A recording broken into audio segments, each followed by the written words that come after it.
Sup, you beautiful bastards. Welcome back to the Philip DeFranco Show, your daily dive into the news. Today is Tuesday, December 3rd, which means you're probably burnt out or you're getting close to it. And if you're not already checked out, probably getting there. But the world has not stopped. And in fact, there's a number of things that we should talk about today. So I'm just going to make it consumable and then you can go about your day and hopefully not, make yourself miserable by endlessly scrolling online all day. That sound good?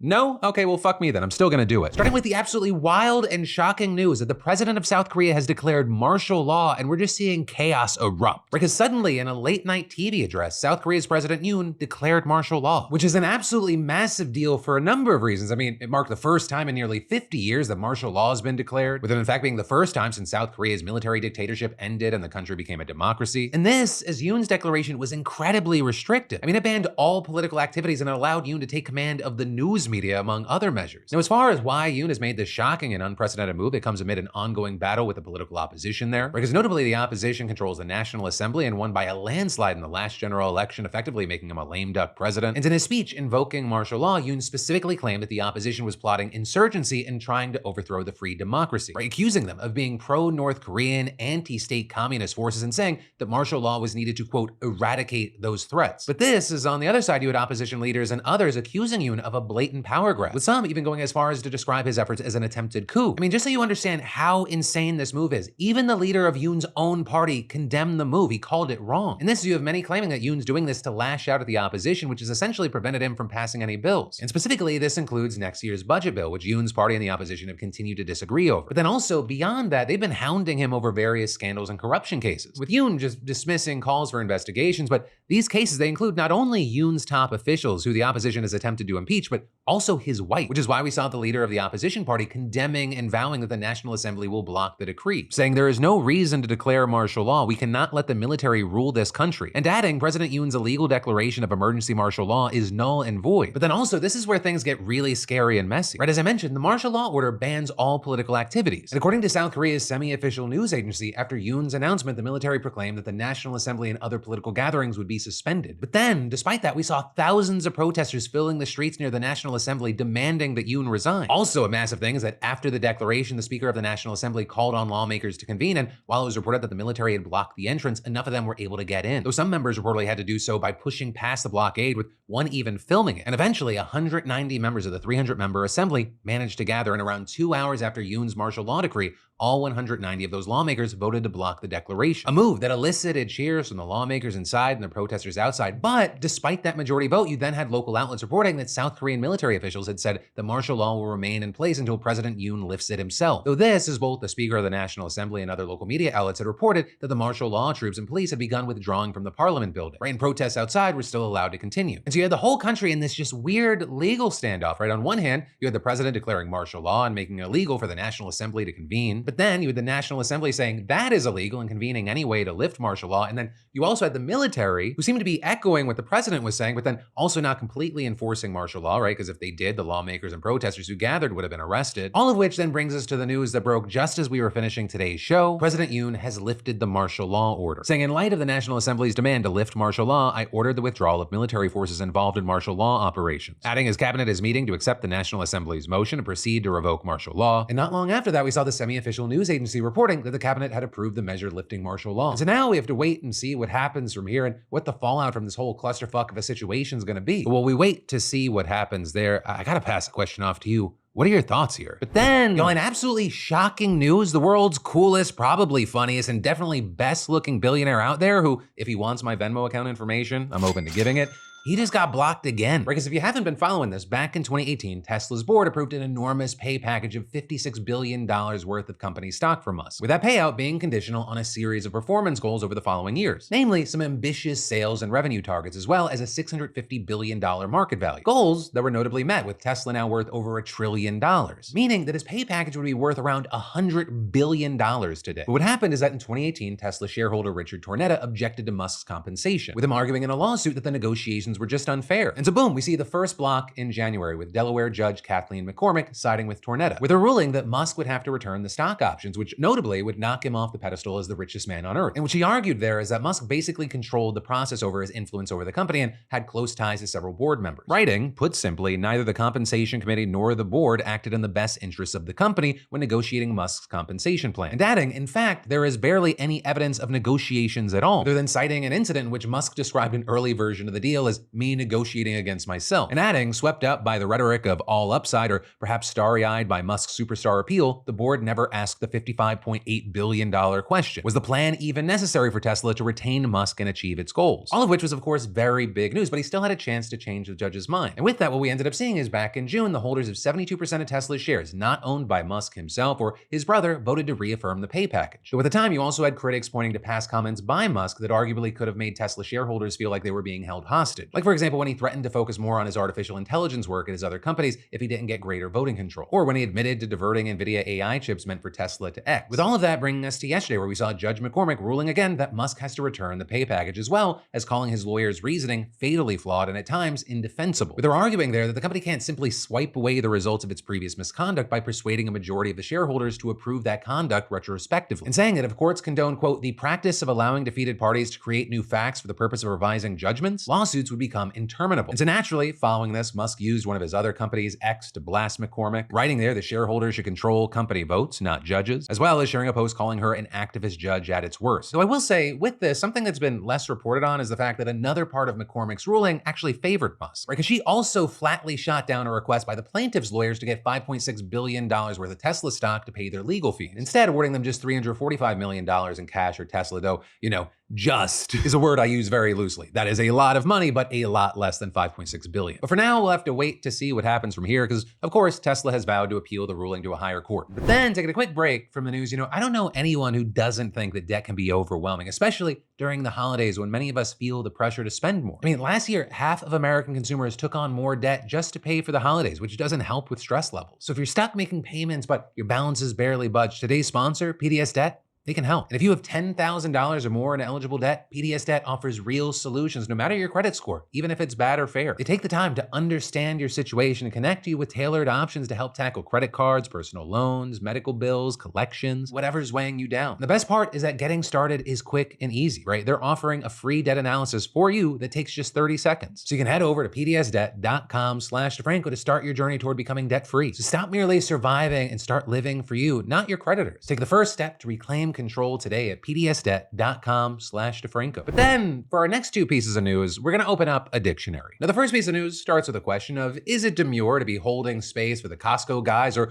are you Delulu? And I asked that question because if you understood that nonsensical sentence in really any capacity, you might have an increasingly common condition known as brain rot. The good news is you would not be alone, right? Because brain rot was just named Oxford University's word of the year, with them defining it as supposed deterioration of a person's mental or intellectual state, especially viewed as a result of overconsumption of material, now particularly online content considered to be trivial or unchallenging. And while yes, a number of dictionaries pick words every single year, but this one has sparked a ton of headlines. Right? And I imagine that's largely because there are a lot of people wondering, is constantly scrolling on social media rotting my brain? And with that, you had the president of Oxford Languages saying in a statement, brain rot speaks to one of the perceived dangers of virtual life and how we are using our free time. It feels like a rightful next chapter in the cultural conversation about humanity and technology. And saying it's especially interesting to see how younger generations like Gen Z and Gen Alpha have adopted it. These communities have amplified the expression through social media channels, the very place said to cause brain rot. It demonstrates a somewhat cheeky self-awareness in the younger generations about the harmful impact of social media that they've inherited. And this notably as brain rot is not a new term. In fact, its first recorded use comes from Henry David Thoreau in 1854. It's just now the use of the word has blown up. But then, with all that said, the other reason we're opening up a dictionary today is because of the word minimum, which Merriam-Webster defines as the least quantity assignable, admissible, or possible. And the reason that is your DeFranco word of the day is because apparently when it comes to the federal minimum wage, that word loses all meaning. Or because there are legal exceptions that let some people get paid less than $7.25 an hour, and I'm not talking about prison labor. Instead, we're talking about roughly 30 37,000 disabled workers currently being paid subminimum wages in the United States. Sometimes, I mean, we're talking literally pennies per hour, right? And that because Section 14C of the Fair Labor Standards Act of 1938 created a program for people, typically with intellectual or developmental disabilities,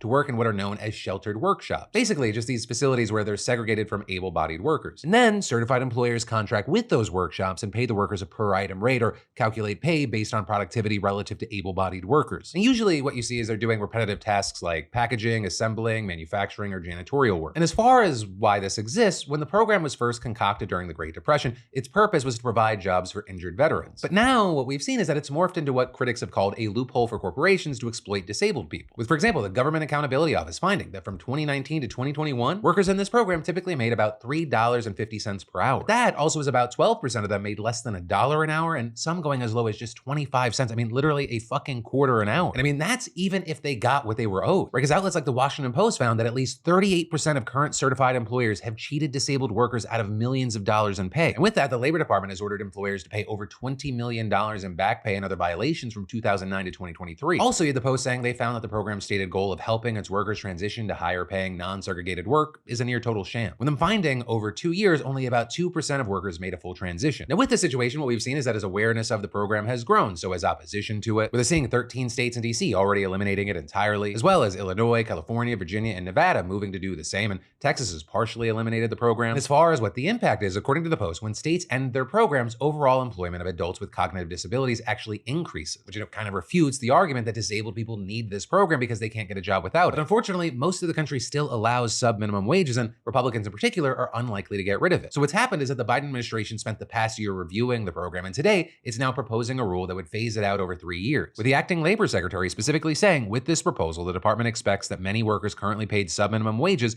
will move into jobs that pay full wages, which will improve their economic well-being and strengthen inclusion for people with disabilities in the workforce. But here's the thing, before it goes into effect, there is a public comment period that's expected to wrap up on January 17th, which of course is right before Trump's inauguration, which means it's his administration that'll have to review the comments and then issue a final rule or withdraw the proposal entirely, which, as many is saying, it doesn't bode well for the proposed rule, but who knows? We'll have to wait to see what happens. And then how good or great a country is, I think in many ways is tied to how its systems and social safety net is put into place to help those who are struggling still have access to vital things like food and housing and proper schooling, which is why it actually warmed my heart this morning. I know this is rare. This is a positive story. It warmed my heart to learn the news this morning that people earning just $800,000 a year are getting financial aid to send their children to New York City's top private schools. You thought it was a positive story. Dummy, how long you been watching this show? There was a 9 out of 10 chance it was gonna be negative. But yeah, I'm not even kidding. The city's private schools have gotten so expensive that families making close to $1 million annually are qualifying for financial aid. We're talking about some of the highest earners in the country taking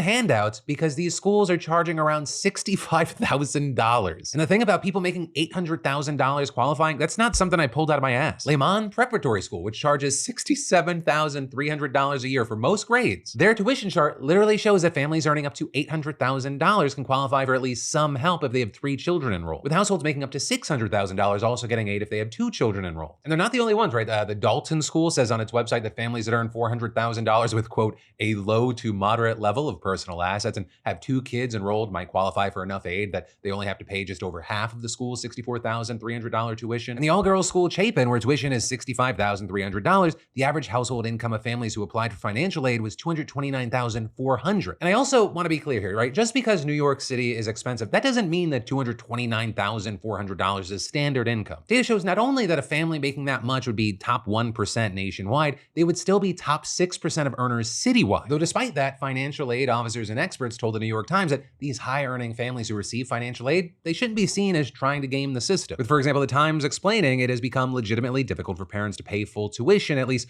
for more than one child, without earning close to a 7-figure household income or turning to their own parents for help, which consultants said was an increasingly common practice. But I also think that for a lot of people, it is hard to imagine making $800,000 a year, or even half of that, and then asking your parents for money to send your kids to private K-12 schools. But all of this also raises the question of why the hell are these schools schools so expensive that high earners can't even afford them if they're not gajillionaires? And well, according to the Times, the big reason is that there is just so much staff, right? It allows these families a lower student to teacher ratio. But also, it's not just like English and history teachers. These schools pride themselves on extensive offerings. So they're hiring additional instructors for special extracurriculars like woodworking, ceramics, and playwriting, right? Which is very different than I think 99.9% of public schools. Like every history teacher I had in school was also the basketball coach. But also beyond that, private schools have more discretionary expenses that, unlike public schools, aren't covered by taxpayer dollars. So then there's also things like the fact that pay for executives have ballooned in recent years. Like for example, you have Thomas Kelly, the head of school at Horace Mann. It is one of the single most esteemed schools in the country, and he earned a salary of just under $1.6 million in 2023. That's more than double what he made back in 2014. And according to the school's most recent tax filings, Kelly, who also teaches at the school, brought home almost $1.9 million total. And that's just with one school, which is a thing that I say because to give you a little comparison, the chancellor of New York City's public schools makes $414,799 for overseeing the nation's largest school system. She's literally the highest paid employee in all of New York City. And all of this, as experts say that the costs that we're seeing with the schools, they're just going to increase. With, for example, Emily Glickman, a private school consultant, saying that she believes that the annual cost per student will eventually reach $100,000 a year. And notably with that, she expects that there's going to be a collapse in the number of middle-class students attending private schools. And actually, the fact that these schools are becoming even more inaccessible to anyone other than the ultra-rich, that's super significant. Because if you don't know or you've never even watched Gossip Girl, the actual education is only one part of this whole situation. These New York private schools, their extreme pedigree is known for educating some of the most influential people in America. They are feeders to Ivy Leagues and other top colleges, and they build social connections most of us could only dream of. With one consultant even explaining, when these kids graduate from college, they will go to their friends' parents for jobs. You can't put a price on that. So I would say, as we kind of just discussed, you can put a price on that, and it's super fucking high. Which is why I'm very excited to announce that every purchase made from now to Friday at beautifulbastard.com, which by the way, everything is up to 70% off on site, a portion of all those purchases will go to my new organization,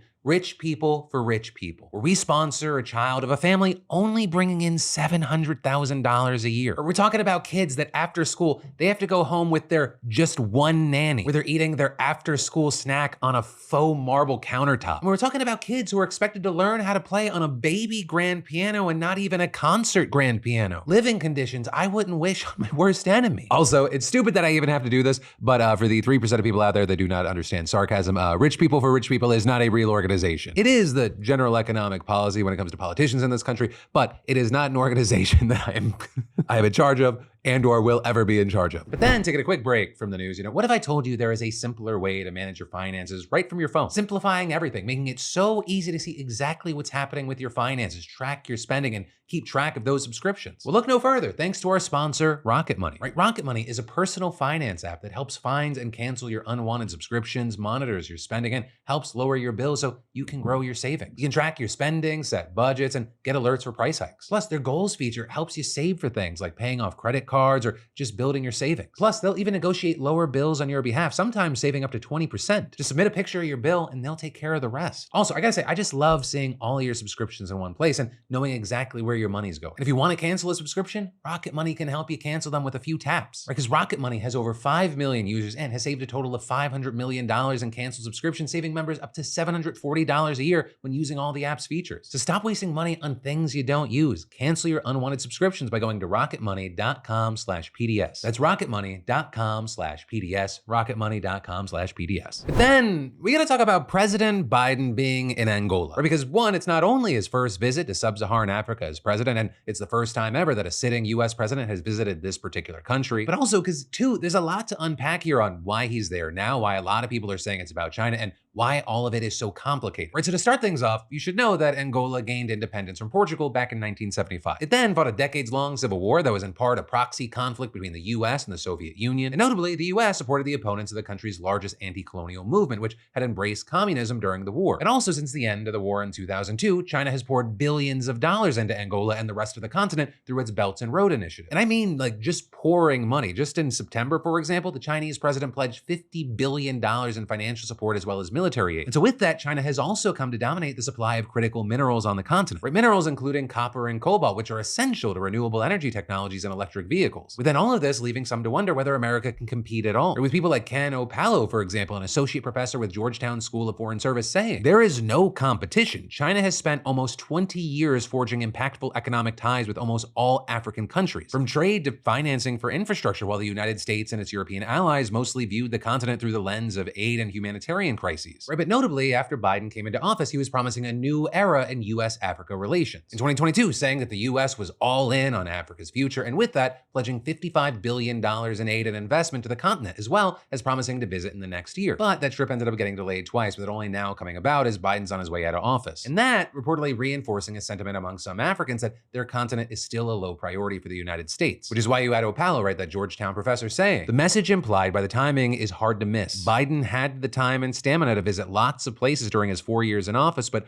only found time as a lame duck to visit the region. And adding, I think the timing reflects Africa's overall strategic insignificance from the perspective of Washington foreign policy insiders. But on the flip side, you also had people saying this is a real, albeit delayed, effort by the United States and its allies to start catching up with Chinese investment on the continent, with Angola now getting caught up in the middle. Though with that, notably, both American and Angolan officials have pushed back on the idea that this is about competing with China, with, for example, national security spokesperson John Kirby saying, we're not asking countries to choose between US and Russia and China. We're simply looking for reliable, sustainable, verifiable investment opportunities that the people of Angola and the people of the continent can rely on. And so with that, what we've seen on this trip is Biden announcing various investments in global health, agriculture, and security cooperation during the trip. But among other things, he's scheduled to announce a new initiative to help countries in the region prevent, detect, and respond to infectious disease. And on top of that, his administration has announced a grant of $229,000 to support Angola's National Museum of Slavery, with Biden actually speaking there today and addressing that dark chapter in American history. Right? Because if you're not aware of the specifics, the first enslaved people in the United States were shipped from Angola in 1619. And in fact, overall, almost a quarter of the nearly 500,000 people forced into slavery in the United States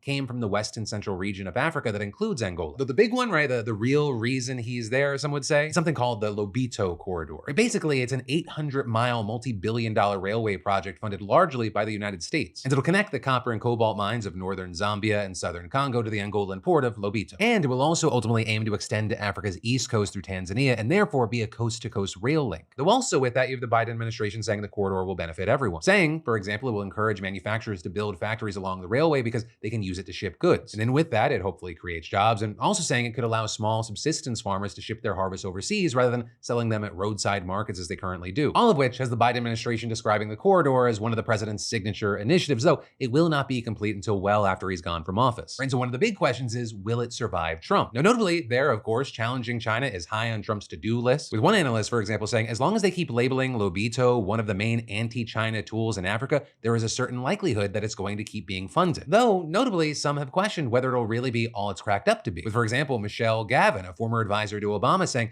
the US had failed to take Africa seriously over multiple administrations, both Democrat and Republican. And specifically here saying it's one project, it's one good idea, and I'm very glad we're doing it, but adding it's not enough. Also with that, the project does not guarantee mineral access to any country. And so with Chinese firms reportedly owning 15 out of the 19 major cobalt mines in the DRC, for example, it's not clear how much the upgraded railway will affect Chinese dominance. But then also, even more than that, there are questions about the human impact. Right? For one, we know that cobalt and copper mining in this part of the country is plagued by human rights abuses and environmental issues. Also, as it stands now, African minerals are mostly exported in their raw states and refined abroad. So actually, most of the money being made off these minerals is made by outside companies. Right? I mean, the DRC, for example, it contains as much as 80% of the world's cobalt, but it reportedly only holds 3% of the battery and EV value chain, which is why with that, you have critics arguing that this corridor is another example of foreign powers stripping African nations of their resources. And you have experts at places like the Stimson Center, a nonpartisan think tank, saying, by focusing on extracting and exporting raw materials instead of supporting the development of clean mineral processing, the United States risks undermining the sustainable development goals of its partner countries across the continent and fueling ecological, health, and security crises there. With them then going on to say, as currently designed, the Lobito Corridor project will most likely exacerbate existing environmental and human rights crises in the sub-region and undermine the sustainable development goals of its target countries. And with that, these concerns are then amplified by doubts around whether Biden will heed the call of rights groups to address human rights issues in Angola specifically. With Human Rights Watch, for example, pointing out 2 bills passed this year that it says severely restrict human rights. With one, for example, handing out prison terms of up to 25 years for people who participate in protests that result in vandalism and service disruptions, and the other permitting what it says is excessive government control over media, civil society organizations, and other private institutions. And then on top of all that, saying that Angolan police have been implicated in killing, sexual violence, torture, excessive use of force, and arbitrary detention of of peaceful activists and protesters. With Human Rights Watch going on to say, if this first ever visit of a US president to Angola is limited to strengthening business links, it will send the wrong message. And saying instead, Biden should stand with the Angolan people and seek a public commitment by Angola's president to investigate rights violations by the security forces and appropriately hold those responsible to account. But with all that, we're gonna have to wait to see where this goes, what gets brought up, and what the ultimate impact of this one African country becoming a place of competition between great powers